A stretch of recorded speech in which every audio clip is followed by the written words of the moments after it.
from the Lakeside Newsroom of the Henrico Citizen, your hometown news source since 2001. This is the Henrico News Minute with publisher Tom Lapis. Henrico supervisors are poised to change the name of a county recreation center.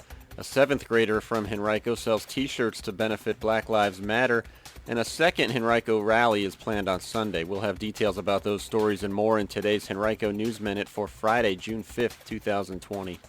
It's brought to you today by the Henrico Federal Credit Union. And now for the news.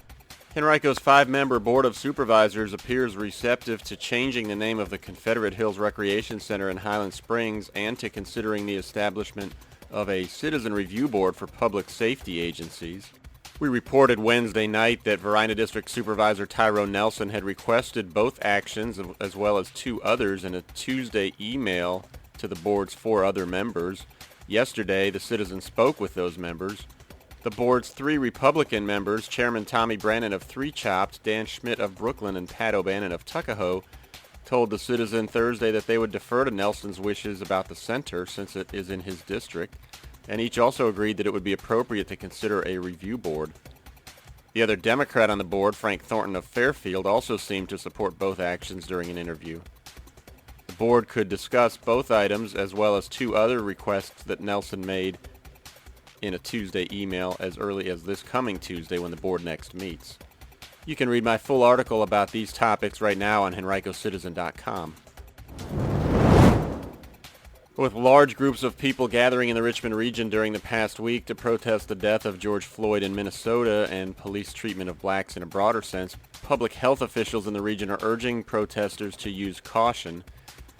In a statement yesterday, officials from the Henrico Health District said, quote, "There is no question that COVID-19 can spread during these protests," end quote. At the same time, though, the district expressed strong support for those who are protesting, saying, quote, "Black and brown people have been forced to live with threats and acts of violence, racism, and the weight of our broken systems for decades and centuries. Police violence is a public health crisis that has lifelong impacts on the physical and mental health of individuals, families, and entire communities," end quote.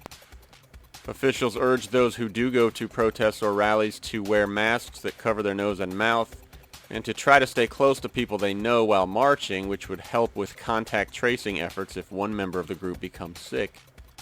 They also suggest wearing goggles to protect your eyes through which the virus may be transmitted, and using noisemakers or written signs instead of yelling or shouting, which could spread the virus.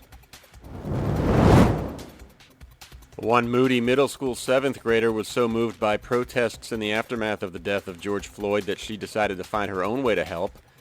London Hart created 2 paintings to support the black community, which she's now turned into T-shirts, which she is selling online through local Richmond printing company Bonfire through June 12th. All proceeds from the sale of the shirts will be donated to Black Lives Matter. During the first 24 hours, she sold more than 160 shirts and generated more than $700 in donations. Yesterday, that total surpassed $1,000. You can view the shirts and purchase one at www.bonfire.com/store/support shirts. Organizers are planning a march and rally in eastern Henrico on Sunday beginning at 2 p.m. The call to action march and rally will begin at St. Paul's Baptist Church, 4247 Creighton Road, and travel 2 miles to the Eastern Henrico Recreation Center on North Laburnum Avenue. It will be Henrico's second planned march, following one earlier this week in the West End. Organizers are asking that participants wear face masks, and they have described the event as, quote, "a safe space where you can address concerns affecting the black community," end quote. For the 11th straight week, at least 1,000 people filed for unemployment in Henrico County for the first time, according to statistics released yesterday by the Virginia Employment Commission. But the good news is that the total number of first-time filers in the county continues to drop. A total of 1,056 Henricoans filed during the week of May 24th to 30th. That was a decrease of about 21% from the previous week and the 8th straight week of decline. For the second straight week, Henrico was 7th in the number of new filers in the state, just 2 behind Loudoun County in Northern Virginia. Overall, 29,503 people in Henrico have filed for unemployment since the pandemic began in March, placing the county 7th statewide by that metric as well.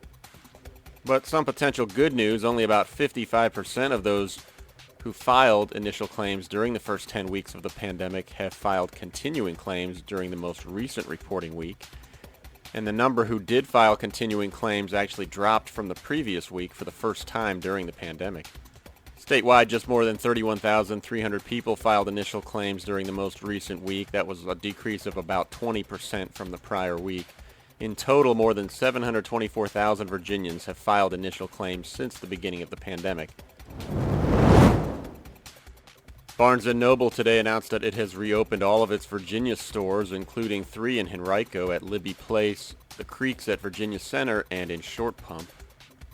The company says all of its employees will be wearing face masks and have temperature checks before their shifts, and customers and employees will be required to stay 6 feet away from others in the store, among a number of other precautions. Today's Henrico News Minute has been brought to you by the Henrico Federal Credit Union, with home loan solutions to meet your needs and auto loan rates as low as 2.24%. Now's the time to evaluate your options. Learn more at henricofcu.org or by calling 266-0290.